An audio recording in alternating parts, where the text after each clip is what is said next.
So now I've decided to franchise.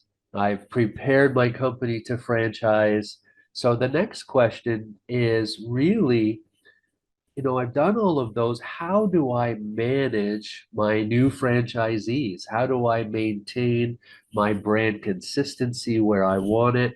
And really, how do I support them to be successful? So that's our fifth question, and maybe we'll come back to Trevor for that one since he's a franchisor for four brands currently that are available in multiple countries. How do you do that, Trevor? A lot of blood, sweat, and tears. A lot of hours. I think one is you have to come from that commitment of really wanting to help your franchisees. Because the reality is, if you don't help your franchisees and they're not successful, you don't get paid. A simple rule I tell anyone interested in franchising is if you're not making sure that you're in touch with your franchisees and knowing where their profitability is, you will be the first person to be cut from your payments. So if you want that to happen, take a break and just let it go on as usual. But we don't follow that philosophy. I follow the simple philosophy of I look at every project as if it was my own, if we were investing our own corporate dollars into it. So whether it comes down to locations, we do feasibility studies on every single project we do before we even start it, so that the franchisee is fully aware of what they're getting into as well, because I want people to be as educated as possible. Because one of the things we always say is we're not selling franchise, we're awarding franchise. So we want long-term partnerships. For us, for example, we've had partnerships anywhere from 15 to 32 years now in our system. And that shows you that when you build a strong system, that you have long-term partners because they stay with you. They stay with you because you've helped them build a business that they can now financially live on. Whether it's your operations manuals, we do things like chef trips. We do, actually in another month, we have a franchise summit. So we're bringing our franchisees here, getting them all together on the same page. We visit our franchisees four to five times a year in their own respective countries. So there's a minimum of six to seven contact points with our franchisees per year in person, which yes, does cost a bit more money, but I think what that has allowed us to do is create this trust and this understanding going forward, to where the franchisees really listen to us, really look to us for the new ideas.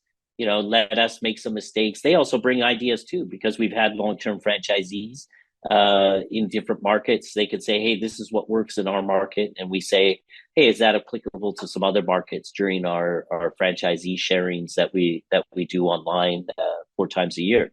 So it's really about that, going back to a simple philosophy. If you want a franchise, it's like a second marriage, I tell everyone. So you got to be willing to put in. We all know being married, that it's not just get married and it works. It takes work too. So this is the same thing that goes for this. It's a business relationship you need to maintain. And then also the business itself needs to be maintained and supported at all levels to ensure you can get maximum kind of profitability out of any outlets that your franchisees have. Great, thanks for that. And thanks for being a franchisor with that philosophy. I'm sure your franchisees appreciate it because not everyone is like that. There are franchisors that kind of leave the franchisees on their own. So I'm glad that Mango Tree and Coca and stuff is very supportive of their franchisees. What about from a legal perspective? How do we manage our franchisees and keep that brand consistency? Ms. Tu?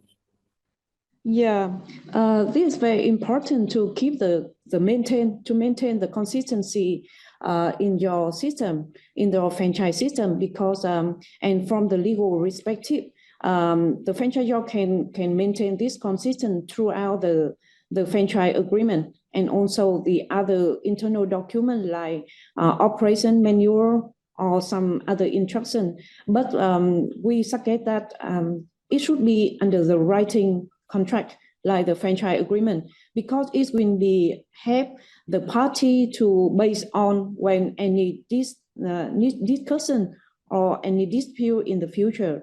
Actually, from our experience, the franchisor may already have their template franchise agreement and they bring to the new country. Or maybe if there's a new franchisor, they can build a new franchise agreement for develop the franchise activity. But there are several factors that the franchisor can manage the consistent of the brand or the franchise system activity. For example, like giving some provision about the training, because the training in franchisee or their employee will also one of the way to manage the quality of the activity and also for the system. And this is also one of the way that you support the franchisee to keep the your franchise system is smoothly and in practice, you can provide various methods for training, like the online course, or maybe site visiting, or maybe the webinar, or you can give the video for the franchisee.